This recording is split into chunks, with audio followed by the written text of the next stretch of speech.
Hey class, welcome to our lecture on early 20th century literature.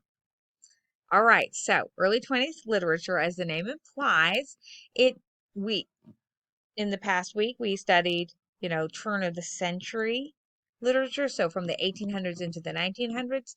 And so early 20th century is that first part of the 20th century. So in other words, the 1900s, so the earlier part of the 1900s. That's the time period we're talking about.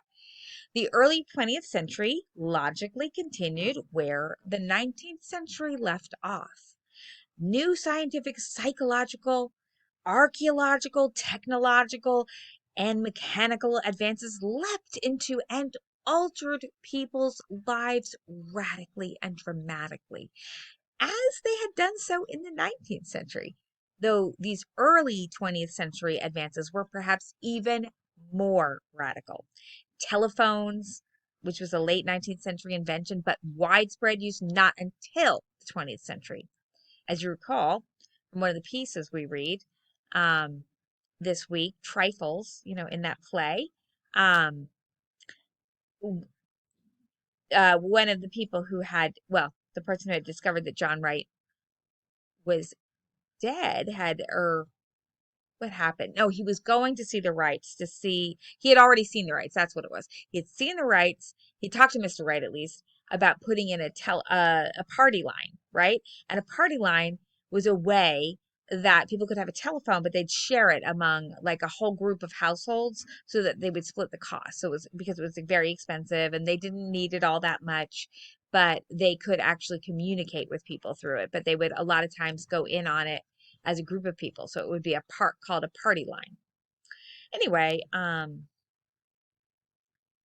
these early 20th century advances were not widespread, you know, um, until later on in the 20th century. But we also have other such inventions like moving pictures, airplanes, automobiles, and so on. And of course, once you get past the earliest 20th century, whew, the inventions are on light speed, it seems almost like.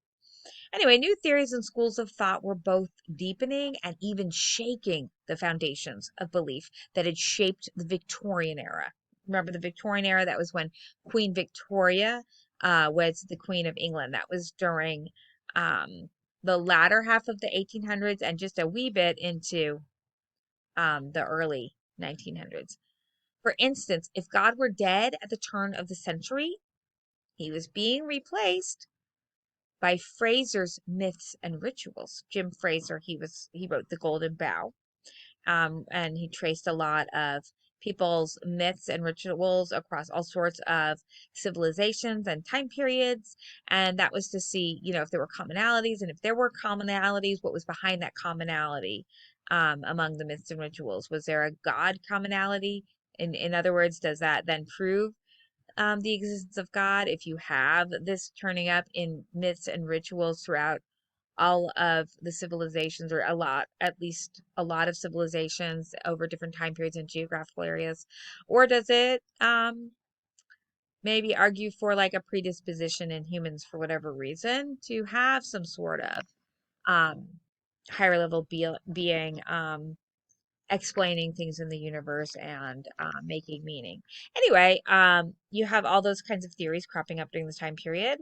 Um, and Jung's archetypes and Freud's psychoanalysis, Einstein's theories of special and general relativity, all of these concepts helped further erode our notions of a received, clearly defined reality and knowable morality. So things got maybe a little more confusing, right? Because we had more information and more theories and more people, more communication. So people were exchanging theories and information. And with all that sharing came an abundance of realities and, possible realities and purposes to life and interpretations of things that happen here. So, just in physics alone, you have Newton's mechanics not being replaced, but being refined by Einstein's theories of special and general relativity.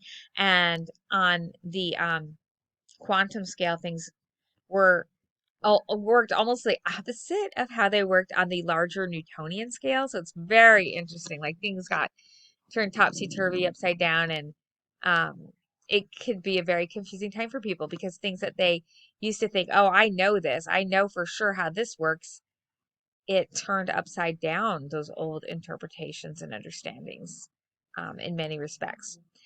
These, um, so these concepts help things become more relative and even individualistic. That was like a sense that informed this time period as a sense of relativism, a sense of maybe individuality, including the physical world with the new relativistic theories of Einstein and other physicists and mathematicians.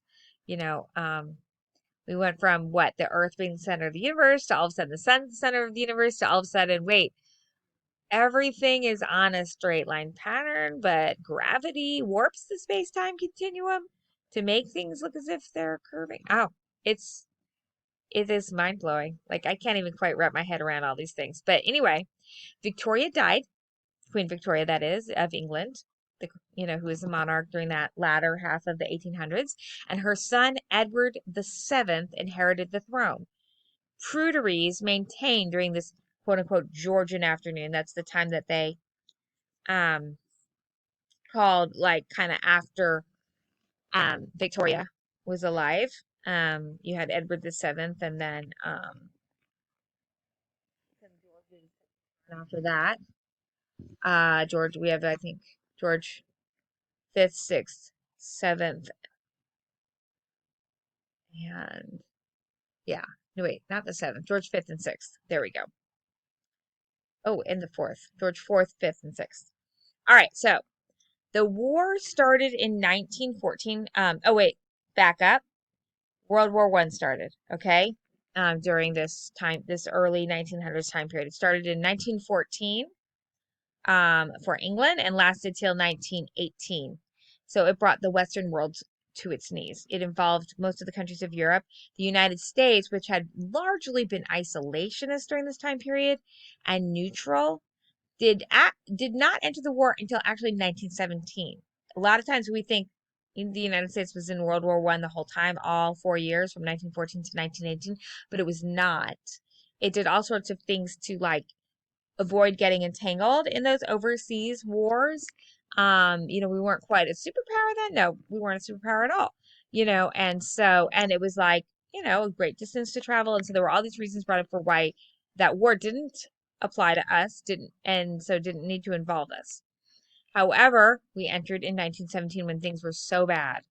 Um, Happening in Europe. So many people dying, so many. The United States, largely isolationist and neutral, did not enter till 1917. However, the war still was the deadliest in history. New technologies of death, poison gas, advanced weaponry, trench warfare, bombs enabled a higher rate of military death than any war before or after. And there were so many countries involved too. So that also helped spread out the deaths among so many people. And also, medicine had not been advanced as it is now. And so you didn't have a lot of people being able to treat people on the battlefield, where maybe nowadays I might have been saved, right? Also, not always good transportation or communication. All those things played into having a large casualty during World War One. World War One also broke apart the networks of old Europe.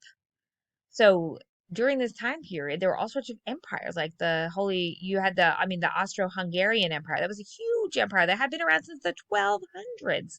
And it finally broke apart at the end of World War One. In fact, it was like all those old relations between those countries, like with the empire and things like the Austro-Hungarian Empire having um it was like people actually wanting to break apart from it that started the war, and then all sorts of military alliances among these countries that like, oh, okay, this person attacked your country, then we're going to have to go in and fight with you against that attacking country. And then people on the attacking country side saying the same thing, like, oh, well, we have an alliance with you, so therefore we have to come into the war and help. And so it was like a domino effect.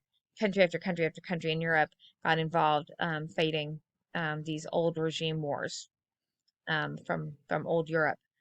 Countries' boundaries changed at the end of the war because of this. These old empires got broken apart. New countries were birthed. For example, Egypt, Ireland, and even later India. India not, until much later, I think. Yeah, in the late 1940s, like around 1947 or so. Um, and old regimes were overthrown. The Russian Revolution of 1917 that happened during World War One. Or these countries or old regimes were at least greatly diminished. The waning of the West and the consolidation of the British Empire. British Empire was all over the globe, and then things started consolidating, more and more, and throughout all of the 20th century, and then things that were colonies ended up becoming their own countries later on. The new political landscape, and especially the staggering casualty numbers and horrors of such a newly efficient technology of death during the war, contributed to the anxiety and anti-hero impotence coursing through such turn of the century literary movements as modernism, which experimented with narrative, characters, word, rhyme, and rhythm to produce the fractured perspectives, stream of consciousness, which we study in The Jilting of Granny Weatherall. That is Catherine Ann Porter. I mean, she's not the only one who did it. Plenty of other authors from this time period, but she's a noted one for sure. Virginia Woolf also. Stream of consciousness. An obscure image saturation, by which we now define this literary movement embodied in the works of T.S. Eliot, Ezra Pound, Gertrude Stein, Amy Lowell, who we also studied this week, H.D., those are the initials that Hilda Doolittle used as her pen name, James Joyce, who also did a lot of stream of consciousness work, but also this very heavy, obscure imagery that they would draw from, William Butler Yeats, and William Faulkner. Even the sparseness and repetition of Ernest Hemingway's style can be traced to the concern for a new language to capture the sad state of humanity, impotent against the ravages of death and war. While men went off to die in the great, quote unquote, Great War, that's what they called it, the World War I Great War, because it involved so many countries and so many people, women stayed behind and went to work. Women also entered colleges and training centers in droves. During the war, women worked in fields in which they primarily had never worked before, perhaps out of necessity. Social stigma against upper and middle class women working was now removed or being removed because the men went off to war. So who would do these jobs that were a necessity? They had to get done. So the people left behind had to fill in those gaps, many of whom were women who filled in those gaps, women and older people. Working as they had never done before, women discovered their often hidden and previously subjugated potential. So potential was now being released, unfurled, freed. Likewise, the matriculation of women at public colleges increased by 1,000% during this time. 1,000%. That is a lot. And it's because of the need. Necessity is the mother of invention, right? These people are going off to war. People have to get trained to do their jobs. They need to go to colleges. They need to become educated. I mean, some of this started happening before the war, but really the war, I think, really jump-started a lot, or at least gave it a huge impetus. When World War I veterans returned home, they also returned to their previous jobs. While many women moved from more masculine associated jobs in the professions and in the business world to the more female-oriented professions of nursing and assisting. So some of them were still in the work world. Some of them went back home and took care of their families when their husbands returned. Others stayed working. Maybe they had somebody die and they had to support themselves, but they tended to move into the less masculine, quote unquote, traditionally masculine associated employments, and moved into more female, quote unquote, traditionally oriented ones like nursing, assisting, teaching, things like that. Although women were displaced in the workforce, they had entered the workforce nonetheless. And that seemed to change everything. After donning trousers to work the jobs of men during the war, women's fashion drastically altered in the 1920s as a natural progression along with women's changing roles in the workplace and society. The Victorian mode of the high button, stiffly corseted, full cut, full length dress, full bun, and sensible shoe were replaced by short, fringy dresses above the knee, no less, exposed shoulders, silk stockings, bobbed hair, and high heels of the flapper.